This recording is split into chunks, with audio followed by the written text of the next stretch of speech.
गोरखपुर की धरा पर विजयदशमी का पर्व सिर्फ रावण वध तक सीमित नहीं है, बल्कि यहाँ एक ऐसी परंपरा निभाई जाती है जो पूरे विश्व में कहीं और नहीं मिलती। जी हाँ, हम बात कर रहे हैं श्री श्री राघव शक्ति मिलन समारोह की, जहाँ मर्यादा पुरुषोत्तम भगवान श्री राम लंकापति रावण का वध करने के बाद शक्ति स्वरूपा माँ दुर्गा से मिलते हैं। यह मिलन भले ही केवल 1 मिनट का होता है, लेकिन इस क्षण के लिए लाखों की भीड़ गोरखपुर के बसंतपुर क्षेत्र में उमड़ पड़ती है।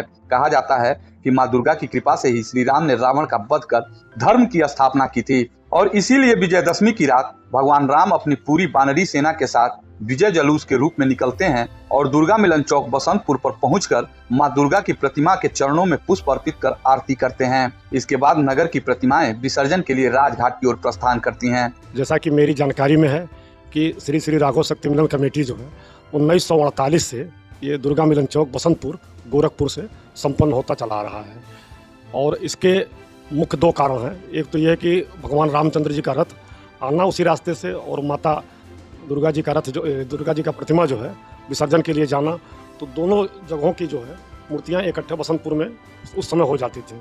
तो उसको देखते हुए मोहल्ले के कुछ संभ्रांत लोग, जिसमें बाबू मोहनलाल यादव, श्री रघुवीर मास्टर, श्री मेवालाल यादव, श्री रामचंद्र सैनी, श्री कृष्ण मुरारी यादव और श्री राधे श्याम मेयर साहब, श्री किशन यादव जी, सब लोग के सहयोग से 1948 से अनवरत ये मिलन कार्यक्रम चला रहा है। इस अनोखी परंपरा की शुरुआत स्वतंत्रता के बाद 1998 में हुई। मोहनलाल यादव, रघुवीर मास्टर, रामचंद्र नैनी, मेवालाल यादव, राधे श्याम मेड़, कृष्ण मुरारी यादव और किशन लाल यादव जैसे व्यक्तित्वों ने इसे आकार दिया। तब से लेकर आज तक यह अद्भुत परंपरा निरंतर जारी है। हालांकि इसका इतिहास और भी पुराना है। कहा जाता है कि सन 1860 में वर्डघाट की रामलीला में रावण वध के बाद भगवान राम का विजय जुलूस निकलते हुए बसंतपुर तिराहे से गुजरते थे।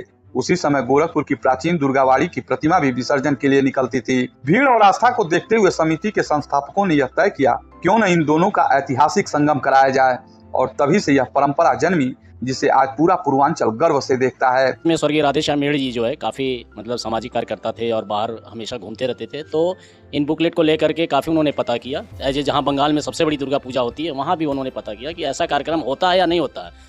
तो कई स्टेट में भी, कई राज्यों में पता करने के बाद पता चला कि ऐसा कार्यक्रम कहीं भी किसी राज्य में नहीं होता है। इसलिए हमें गोरखपुर के लोगों के लिए बहुत गर्व की बात है कि ये ऐसा कार्यक्रम जो दुर्गा जी मिलन के नाम से प्रसिद्ध है और उसी चौराहे, इसी मिलन के कार्यक्रम की वजह से उस चौराहे का नाम भी दुर्गा मिलन चौक पड़ा। तो ये कार्यक्रम जो है अपने पूरे भारत में अकेला ऐसा कार्यक्रम है और जो बस 1 मिनट का कार्यक्रम होता है सर, 1 मिनट के कार्यक्रम में जान लीजिए ये विश्व प्रसिद्ध बन गया है, जो श्री श्री राघव शक्ति मिलन कमेटी दुर्गापुर मिलन चौक द्वारा संपन्न कराया जाता है। गोरखपुर वासियों के लिए यह सिर्फ एक धार्मिक अनुष्ठान नहीं, बल्कि आस्था और संस्कृति का अद्भुत संगम है और यही कारण है कि इस मिलन को देखने के लिए गोरखपुर ही नहीं, पूरे प्रदेश और देश से भक्त जुटते हैं। दशहरा पर गोरखपुर की पहचान यही है, जहाँ रावण वध के बाद राम और शक्ति का मिलन होता है। एक ऐसा मिलन जो दुनिया में कहीं और नहीं, सिर्फ गोरखपुर की धरती पर देखने को मिलता है। राघव शक्ति मिलन कमेटी का एक अपना अलग इतिहास रहा है। ये संस्था पूरे विश्व में जो मिलन कराती है वो अपने आप में एक अद्भुत होता है। उधर भगवान राम रावण का वध करके रामलीला कमेटी बड़घाट, उनका भी एक कमेटी है जिसका नाम रामलीला कमेटी बड़घाट है, जो बरसों पुरानी है। ये संस्था दुर्गावाड़ी से, दुर्गावाड़ी की माता जी जब आती हैं, इधर भगवान राम आते हैं, तो दोनों का मिलन राघव शक्ति मिलन ही कराती है, जो बसंतपुर तिराहे पर संपन्न होता है। रामलीला कमेटी बड़घाट और दुर्गावाड़ी की कहानी बहुत पुरानी है। सबसे पहले माता दुर्गावाड़ी की स्थापना हुई है, उसके बाद रामलीला कमेटी बड़घाट, और तीसरा जब इन दोनों का हमने देखा संजोग बन रहा था, तो हमारे पूर्वजों ने राघव शक्ति मिलन के नाम से एक समिति बना करके, ताकि भगवान राम का माँ दुर्गा का मिलन कराया जा सके। क्योंकि भगवान राम ने सत्य की आराधना किया है, इस नाते जब रथ पर रहते भगवान राम, माँ दुर्गा उधर से आती हैं, भगवान राम स्वयं खड़ा होकर रथ से माँ दुर्गा की आराधना करते हैं, सत्य की आरती उतारते हैं, जो अपने आप में एक अद्भुत दृश्य होता है।